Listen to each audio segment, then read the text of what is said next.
कहा जाता है कि भारत यह पूरे दुनिया में यह भारत विश्व का गुरु था और गुरु है और गुरु रहेगा।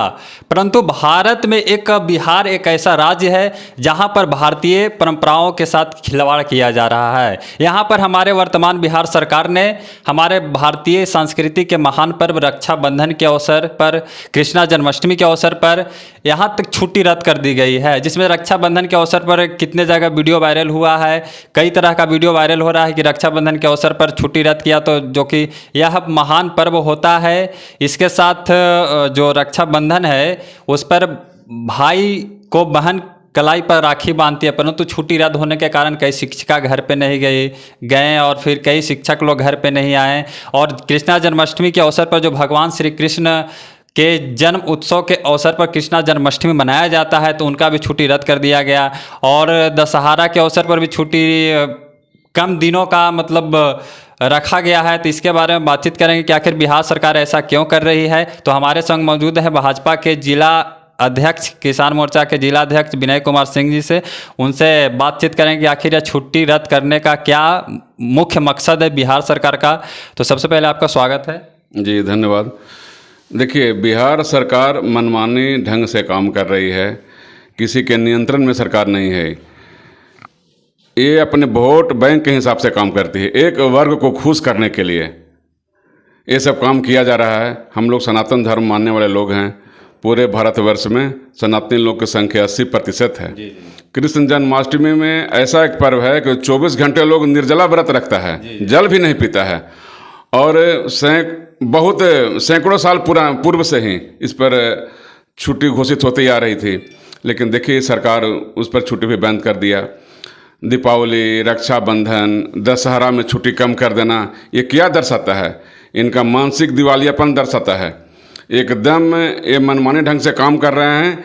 और हम नौजवानों को कहना चाहते हैं कि एक न एक दिन इनके खिलाफ सड़क पर उतरना होगा और इसका घोर विरोध करना होगा। जितना भी निंदा किया जाए कम है। बताइए, कृष्ण जन्माष्टमी कितना महान पर्व है, आप छुट्टी साहब बंद कर दिए और चेहलों को छुट्टी दे रहे हैं। हम नहीं कहते हैं कि उनको छुट्टी मत दीजिए, उनको भी छुट्टी घोषित कीजिए, लेकिन मेरे भावना के साथ खिलवाड़ मत कीजिए। हम जब मानते हैं कृष्ण भगवान को, भगवान राम को मानते हैं, तो हम मानते हैं। हमारे मानने का भी अपना अधिकार है कि हम किसको माने। शंकर भगवान को मानते हैं, कृष्ण भगवान को मानते हैं, हमारे अधिष्ठात्री देवी माँ को मानते हैं। हम 9 दिन 10 दिन व्रत करते हैं और आप कह रहे हैं कि छुट्टी नहीं देंगे। हमारे बाल बच्चे कहाँ से आते हैं छुट्टी मनाने, देवी पूजन करने के लिए? कोई बंगलोर है, कोई दिल्ली है, कोई सूरत है। जहाँ भी हमारे बाल बच्चे पूरे गांव में आते हैं तो आते हैं कि नहीं दशहरा चल रहा है, एक सप्ताह छुट्टी मनाएंगे, दीपावली में रहेंगे। छठ ऐसे महान पर्व में जो 4 दिवसीय छठ होता है, उसमें हमारे परिवार लोग आते हैं और आप छुट्टी नहीं दीजिएगा। आप क्यों अचानक छुट्टी बंद कर दिए? किसके कहने पर बंद कर दिए? ये बहुत घोर अपमानजनक बातें हैं। इसका जवाब नीतीश कुमार को देना पड़ेगा। नीतीश कुमार मानसिक रूप से, मैं पुनः कहता हूं कि मानसिक रूप से एकदम सटिहा गए हैं, एकदम विवेकहीन हो गए हैं, विवेक शून्य हो गए हैं। आखिर शिक्षक लोग के साथ ही ऐसा क्यों बर्ताव किया जा रहा है? क्योंकि कहा जाता है कि जो गुरु होता है वह सर्वप्रथम गुरु होता है शिक्षक, क्योंकि अगर शिक्षक ही ज्ञान देते हैं तब आके जितने विद्यार्थी होते हैं वो बढ़ते हैं। तो आखिर ये अन्याय क्यों हो रहा है शिक्षकों के साथ? देखिए, शिक्षक के प्रति इनका नज़रिया बहुत ख़राब है। नीतीश कुमार से जब हम लोग को बातें होती थी आज के 8 साल 10 साल पूर्व में भी या 2 साल पहले भी, तो शिक्षक के प्रति इनका इतना नज़रिया ख़राब था। वो कहते थे कि शिक्षक नहीं पढ़ाता है, घर में ही रहता है, पत्नी शिक्षक है तो पति जाता है। अरे भाई, तो आप जांच न करवाइए, आप जांच करवाइए। जैसे शराब को इन्होंने पहले 11,000 दुकान खुलवा दिए बिहार में, और दुकान खुलवा कर फिर एक बैग दुकान बंद कर दिए। तो कहीं भी जो मामला है, बिहार सरकार से मैं मांग करता हूं कि आप जांच पहले करवाते कि कौन शिक्षक स्कूल में नहीं जाता है, कहाँ विद्यालय भवन नहीं है, केवल कागज़ पर काम होता है। इनके पास कुछ है वो नहीं। अब एकदम इनका अंतिम समय आ गया है। आने वाले चुनाव में इनको बिहार की जनता उखाड़ फेंकेगी और कहीं के अब रहने वाले नहीं है। छटपटा रहे हैं भाजपा माने के लिए, लेकिन भारतीय जनता पार्टी का केंद्रीय नेतृत्व स्पष्ट कर चुकी है कि नीतीश कुमार को दोबारा भारतीय जनता पार्टी में नहीं लिया जाएगा।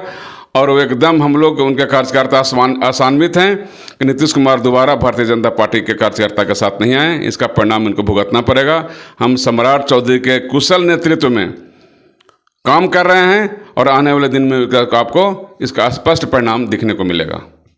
आखिर भारतीय हिंदू त्योहारों के साथ क्यों खिलवाड़ कर रही है? आखिर इसका मुख्य मकसद क्या है बिहार सरकार का? मुख्य मकसद है वोट बैंक, सत्ता पर काबिज होना, एक वर्ग को खुश करना।